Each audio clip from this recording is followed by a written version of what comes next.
13 ნოემბერს 19 საათზე ლადო მესხიშვილის სახელობის პროფესიულ სახელმწიფო დრამატულ თეატრში ჯანსუღ კახიძის დაბადებიდან 80 წლის თავისადმი მიძღვნილი საიუბილეო კონცერტი გაიმართება.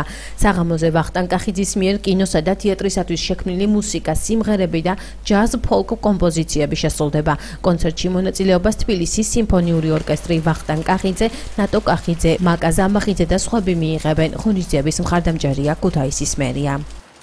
Პარასკევს საღამოს 7 საათზე გაიმართება ჯანსუღ კახიძის საიუბილეო კონცერტი, რომელშიც მონაწილეობას იღებს თბილისის ეროვნული სიმფონიური ორკესტრი, ვატო კახიძის დირიჟორობით. სრულდება ვატო კახიძის მუსიკა კინოსა და თეატრისათვის, ასევე ჯაზ ფოლკ ნაწარმოებები. მე მგონი ეს არის ერთ-ერთი საუკეთესო პროექტი, რაც დღესდღეობით საქართველოში გაკეთებულა. მე ვფიქრობ, რომ ქუთაისს 13 ნოემბერს ელოდება ულამაზესი საღამო, ამიტომ გთხოვთ ყველას მობრძანდით, გვეწვეთ და ისიამოვნეთ ჩვენთან ერთად.